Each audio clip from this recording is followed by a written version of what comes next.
आज हम class 10th के लिए हाइट एंड डिस्टेंस चैप्टर का एक और इंपॉर्टेंट क्वेश्चन देखेंगे, जिसमें आपको गिवन है समुद्र तल से 75 मीटर ऊंचे प्रकाश सिस्टम के शीर्ष से देखने पर दो जहाजों के अनुमान कोण that means Prakash system that वो क्या होगा, समुद्र तल से एक ऊंचाई पर है, ऊंचाई से आप समुद्र तल पर जहाज चल रही होगी उसको वॉच किया जा रहा है। दैट मींस ऊपर से नीचे की तरफ देखेंगे तो कैसा कोण, अनुमान कोण, एंगल ऑफ डिप्रेशन। ठीक है, एंगल ऑफ डिप्रेशन बन रही है। ठीक, कैसा है एंगल ऑफ डिप्रेशन, कितना है 30 एंड 45 डिग्री, 30 एंड 45 डिग्री। यदि एक जहाज प्रकाश सिस्टम के एक ही तरफ दूसरे जहाज के ठीक पीछे है, दूसरे जहाज के ठीक पीछे, दैट मींस समुद्र तल सपोज करिए आपका ऐसा कुछ होगा, ये आपका इसी समुद्र तल पर एक आपका प्रकाश सिस्टम है। ठीक है, प्रकाश सिस्टम के एक ही तरफ दूसरे जहाज के ठीक पीछे, एक जहाज दूसरे जहाज के ठीक पीछे, दोनों जहाज एक तरीके से कहने का मतलब है कि एक दूसरे के आगे पीछे और एक ही तरफ है। दैट मीन इस टाइप की सिचुएशन नहीं है कि समुद्र तल में अगर आप सपोज करिए लाइट हाउस है, एक जहाज इस पोजीशन में एक जहाज इस पोजीशन, ऐसा नहीं है। यहाँ पर दोनों जहाज कहां पर है, जो लाइट हाउस है उसके एक ही साइड है और एक दूसरे के आगे पीछे है। दैट मीन्स एक ही अलाइन में है। ऐसा नहीं है कि एक जहाज एक तरफ यहां कहीं है, दूसरा इसके पीछे यहां कहीं। अगर आगे पीछे है तो बिल्कुल एक दूसरे के सीध में, जैसे कि एक जहाज यहां पर होगा तो इसी के लाइन में आपका दूसरा जहाज उसके ठीक पीछे। ठीक है, ये बातें क्लियर हो गई। ठीक पीछे तो दोनों जहाजों के बीच की दूरी ज्ञात करनी है। तो सपोज करिए आप डायग्राम में एक जहाज यहां मेंशन कर लीजिए, तो एक जहाज ये है और दूसरी जहाज आपका यहां पर है। दैट मीन्स जहाज यहां पर है और जहाज को लाइट हाउस से देखने पर क्या बन रहा है, अनुमान कोण, angle of depression 30 and 45 degree. जैसा कि मैंने पहले भी बताया है, जो जहाज दूर होगी उसका एंगल ऑफ डिप्रेशन यानी अनुमान कोण क्या होगा, कम होगा। देखिए ना, अनुमान कोण या अनुमान कोण जैसे कि पहले भी कैसे कंसीडर करते हैं, एक क्षैतिज रेखा से। तो ये जहाज इस लाइट हाउस के फुट से या इसके तल से क्या होगा, यहाँ पर दूर है, तो दूर है तो इसका अनुमान कोण क्या हो रहा है, कम बन रहा है। और दूसरी जहाज का अनुमान कोण क्या होगा, ज्यादा बन रहा है। कितना, देखिए यहां से इतना एक्स्ट्रा है।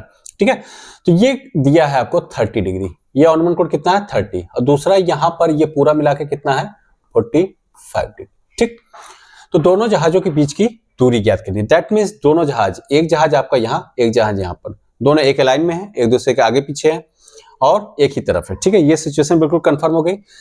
तो आप जहाजों के बीच की दूरी आपको ज्ञात करना, तो इसको आप रिलेट कर लीजिए क्या, x मीटर, क्योंकि मीटर में बातें की जा रही थी। आप यहां पर भी आप इस डिस्टेंस को भी कैसे मेजर करेंगे, मीटर में ही। सपोज करिए एक जहाज ए पोजीशन पे है, दूसरी जहाज बी पोजीशन पे है, और सीडी आपकी क्या है, लाइट हाउस या प्रकाश स्तंभ। तो सीडी लाइट हाउस। ठीक, अब देखिए यहां पर हम एक बात करने वाले हैं कि अब हम यहां पर जैसे कि ट्रिग्नोमेट्री में या हाइट एंड डिस्टेंस में क्वेश्चन सॉल्व करने के लिए आप कुछ ना कुछ ट्रायंगल, कैसा ट्रायंगल, राइट एंगल ट्रायंगल की ही बात करते हैं। तो राइट एंगल ट्रायंगल अगर इस डायग्राम में देखें, क्योंकि लाइट हाउस है, ये परपेंडिकुलर पोजीशन में होगा समुद्र तल से, और जो हाइट आपको गिवन देखे समुद्र तल से 75 मीटर ऊंचे, दैट मींस जो लाइट हाउस बना है कहीं ना कहीं समुद्र तल के नीचे भी होगा, क्योंकि बेस उसका नीचे होगा। लेकिन हम जो हाइट कंसिडर कर रहे हैं वो समुद्र तल, ये आपका समुद्र तल है। समुद्र तल से ऊंचाई आपकी दिया है 75 मीटर। किसकी ऊंचाई है, लाइट हाउस की। और इसी समुद्र तल पे दो जहाज भी चल रहे हैं, जो कि एक तरफ ए एंड बी। ठीक है, इस टाइप की आपको पूरा कंडीशन। देखिए हाइट एंड डिस्टेंस का जो भी क्वेश्चन करेंगे तो पहले तो क्वेश्चन के अकॉर्डिंग प्रॉपर डायग्राम आपको प्लॉट होना चाहिए। जैसे कि हमने यहाँ पर पहले क्वेश्चन के अकॉर्डिंग हमने क्या किया, डायग्राम प्लॉट किया है। तो दोनों जहाजों के बीच की दूरी आपने एक्स सिलेक्ट कर लिया। अब सपोज करिए, अब देखिए मैंने फिर भी बताया कि आपको हाइट एंड डिस्टेंस के जो भी क्वेश्चन है जिसमें हाइट फाइंड करना है या डिस्टेंस फाइंड करना है, तो आपको कहीं ना कहीं ट्रिग्नोमेट्रिक रेशियोज का यूज करना पड़ता है। और ट्रिग्नोमेट्रिक रेशियोज को लाने में आपको क्या होता है कि एक राइट एंगल ट्रायंगल की नीड पड़ती है। तो इस डायग्राम अगर हम वॉच करेंगे तो दो राइट एंगल ट्रायंगल बन रही है। देखिए एक ट्रायंगल आपका ए सी डी, ठीक है, और दूसरा ट्रायंगल आपका B C D. That means आप देख रहे होंगे कि ये जो सी डी साइड है, दोनों ट्रायंगल, दोनों राइट एंगल ट्रायंगल या दोनों समकोण त्रिभुज में क्या हो रहे हैं, कॉमन आ रहा है।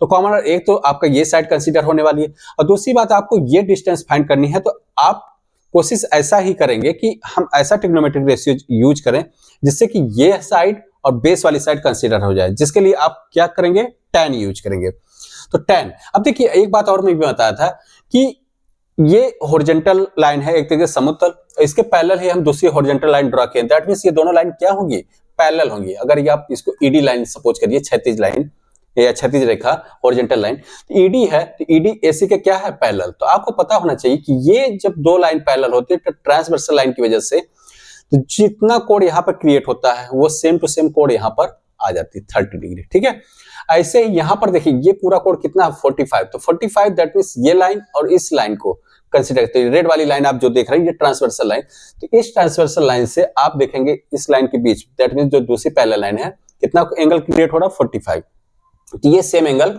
45 यहाँ पर आ जाती है। किस वजह से, एकांतर कोण, इंटीरियर अल्टरनेट एंगल की वजह से। या आप ऐसे भी कह सकते हैं कि जो अनुमान कोण बनता है मींस टॉप से अगर देख रहे हैं तो अनुमान कोण बन रहा है, टॉप से जितना झुकाव ले रहा है अनुमान कोण तो 30 डिग्री, उतना ही अगर आप ऑब्जेक्ट को, अभी ऑब्जेक्ट आपका ए एंड बी है, देखने का पोजीशन, व्यू पोजीशन आपका डी है, यहां से आप टावर की ऊंचाई मतलब समुद्र तल के जो लाइट हाउस है उससे आप देख रहे हैं तो कितना एंगल क्रिएट हो रहा है 30 डिग्री। तो 30 डिग्री का आप बेंड ले रहे हैं, तो अगर आप सपोज करेंगे यहां से देखना और ऑब्जेक्ट यहाँ पर उतना ही आपको अप करना पड़ेगा अपनी आई को। ठीक है, तो यहाँ पर 30 डिग्री अनुमान कोण बन रहा है तो 30 डिग्री उन्नयन कोण एक तरीके से हो जाता है। या आप इसको ऐसे भी समझ सकते हैं एकांतर कोण से, ये 30 एंड 45 के इक्वल होगा। ठीक है, अब देखिए जब ट्रायंगल कंसीडर करने वाले हैं तो आप अगर ए सी डी ट्रायंगल को कंसीडर करेंगे तो आप कहीं ना कहीं देखेंगे ए से लेकर सी तक की साइड आएगी बेस के लिए, तो बेस के लिए आएगी तो ये साइड भी हमको नीड पड़ने वाली है, तो इसको भी आप लेट कर लीजिए। सपोज करिए ये डिस्टेंस कितना है यहाँ से बी से लेकर सी तक की distance y metre.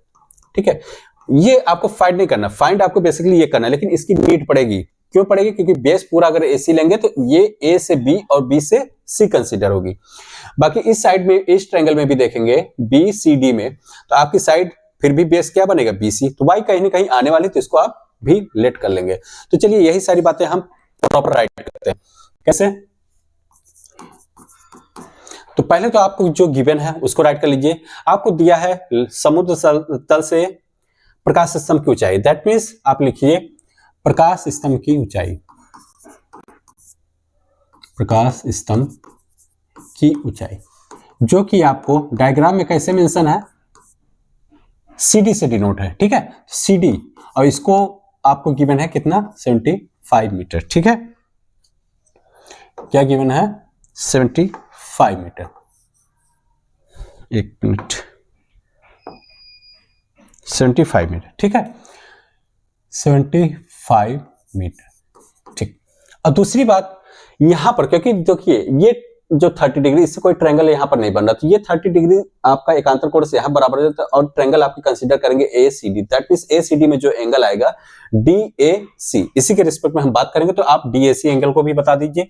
Angle DAC और angle DAC is equal to, DAC किसके इक्वल होने वाली है, EDA, जो कि अनुमान कोण बन रहा है, तो आप लिखेंगे अनुमान कोण, जो कि क्वेश्चन में गिवन भी है, तो अनुमान कोण किस अनुमान कोण के, EDA के, अनुमान कोण EDA, और जो कि गिवन भी है 30 डिग्री। दैट मींस हम कहने का मतलब यह है कि एंगल DAC आपने बता दिया, DAC कितना होगा 30 डिग्री। सेम आप फिर राइट करेंगे एंगल DBC, देखिए DBC ये भी कितना होगा 45, कैसे, वही सेम बातें, अनुमान कोण किस अनुमान कोण से,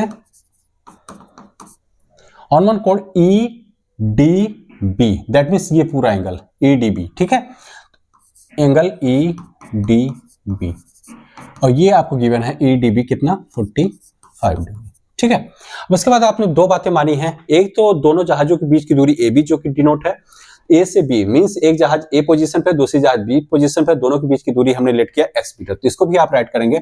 माना दोनों जहाजों के बीच की दूरी जो कि यहां पर डिनोट कर रहा है AB, दूरी देखिए दो पॉइंट के बीच की दूरी, जैसे A पॉइंट और B पॉइंट के बीच की दूरी को हम AB बोल देते हैं। A से B तक जितना डिस्टेंस कवर होगा वही AB कहलाती है, तो AB आपने मेंशन किया है x मीटर। ठीक है, और दूसरी बात आप कह सकते हैं B जहाज से लाइट हाउस या प्रकाश स्तंभ के पाद या निचले स्तर से के बीच की दूरी, या सीधे आप राइट कर दीजिए और BC इक्वल टू आपने लेट किया है y मीटर। ठीक है, ये बातें हो गई क्लियर। उसके बाद मैंने बोला था कि दो राइट एंगल ट्रायंगल कंसीडर करके हम ट्रिग्नोमेट्रिक रेशियोज अप्लाई करेंगे। तो कौन सा पहला राइट एंगल ट्रायंगल ले लेते हैं?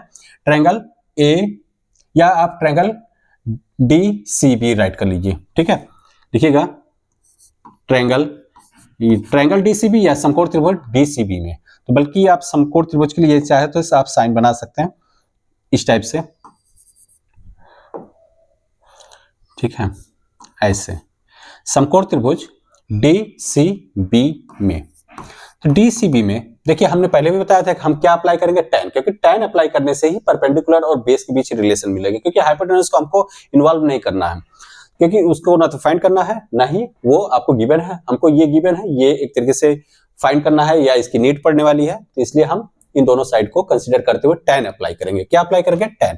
तो tan 45 इक्वल टू, तो tan 45 perpendicular upon base, that means DC divide by क्या होगा? BC। tan 45 की वैल्यू ट्रिग्नोमेट्रिक रेशियो जो इंपॉर्टेंट एंगल्स हैं उनके बारे में आपको पता भी होना चाहिए कि क्या वैल्यू होती है? 1 होगा। DC की वैल्यू आपको गिवन है 75, और Y, BC means Y, B से लेकर C तक का डिस्टेंस क्या है? Y। ठीक है, तो यहां से आप क्रॉस मल्टीप्लाई करके देखिए, इसके नीचे आप 1 राइट कर सकते हैं, तो 1 into Y, that means Y equal to कितना आ जाएगा? 75 इंटू 1, 75 मीटर। देखिए इसकी नीड नहीं पड़ेगी, मतलब इसको फाइंड नहीं करना है, लेकिन इसकी नीड पड़ने वाली है। कैसे? अभी आप देखिए Y की नीड इसलिए पड़ेगी क्योंकि जब अगला ट्रायंगल कंसीडर करेंगे तो वो आपका होगा ACD या DCA। तो आप लिखिएगा समकोण त्रिभुज DCA में, DCA मींस बड़ा वाला ट्रायंगल DCA। ठीक है, तो DCA में भी आप वही tan अप्लाई करेंगे क्योंकि परपेंडिकुलर और बेस चाहिए आपको। तो tan 30, क्योंकि एंगल यहां पर कितना क्रिएट हो रहा है? tan 30 degree. ठीक है, तो tan 30 परपेंडिकुलर, दैट मींस वही सेम बात, DC डिवाइड बाय क्या होगा? AC। DC की वैल्यू, अब tan 30 की वैल्यू क्या होती है? 1/√3। अब DC आपका 75, AC की value, AC that means AB plus BC, तो AB x है, अब BC आपका कितना? Y। तो आप यहां पर राइट कर सकते हैं x प्लस y। इसको भी अगेन आप क्रॉस मल्टीप्लाई करके x प्लस y को 1 से मल्टीप्लाई होगा, that means x plus y। 75 का √3 से मल्टीप्लाई होगा तो 75√3। ठीक है, अब देखिए आपको फाइनली x फाइंड करना है, यहां पर y भी है, तो y की वैल्यू आप पहले भी फाइंड कर चुके हैं, तो y की वैल्यू इस इक्वेशन में लाके पुट कर दीजिए। इसको आप इक्वेशन नंबर 1 कर सकते हैं। ठीक है, तो आप यहाँ अगली लाइन में राइट करिएगा x प्लस, देखिए y की वैल्यू कितनी है? 75, तो यहां पर राइट करिए 75 और 75√3। ठीक है, 75 क्योंकि x की वैल्यू फाइंड करनी तो 75 अदर साइड जाएगा, x इक्वल टू 75√3 माइनस 75, या x इक्वल टू 75 कॉमन ले लीजिए, √3 माइनस 1 मीटर। तो आप चाहे तो यही डिस्टेंस आप बता सकते हैं x इक्वल टू 75 √3 माइनस 1, या इसको आप √3 की वैल्यू पुट करके इसका डेसिमल में भी वैल्यू फाइंड कर सकते हैं। कैसे? देखिए आप यहां पर राइट कर लीजिएगा x इक्वल टू, डेसिमल पर अगर फाइंड, वैसे तो आप यहां पर भी लाकर आंसर दे देते हैं तो कोई प्रॉब्लम नहीं होने वाली है, अदरवाइज आप इसको थोड़ा सा सॉल्व करिए। देखिए 75 को हम ऐसे कर सकते हैं 100/100 से मल्टीप्लाई करके, 100/100, दैट मींस इस नंबर को 100 से मल्टीप्लाई एंड डिवाइड करेंगे तो कोई फर्क नहीं पड़ने वाला है। तो हम 100 मल्टीप्लाई कर रहे हैं, 100 डिवाइड कर रहे हैं, एंड √3 की वैल्यू क्या होती है? 1.732 माइनस 1। तो देखिए 25 से ये कैंसिल होकर 3, और ये क्या हो जाएगा? 4। तो 3/4, तो 3/4 इंटू 100, 1.732 से 1 सब्ट्रैक्ट होगा तो आपको बचेगा 0.732। ठीक है, आप देखिए ये शायद 4 से कैंसिल हो जाएगा, तो 4 से आप इसको कैंसिल करेंगे तो 0. क्या होगा? 183। ठीक है, तो 0.183 का 100 से मल्टीप्लाई होगा तो 18.3, क्योंकि डेसिमल आपका 2 पॉइंट शिफ्ट होगा राइट हैंड। ठीक है, तो 3 इंटू 18.3, अब इसको आप कैलकुलेट कर लेंगे तो कितना आ जाएगा? 54.9 मीटर।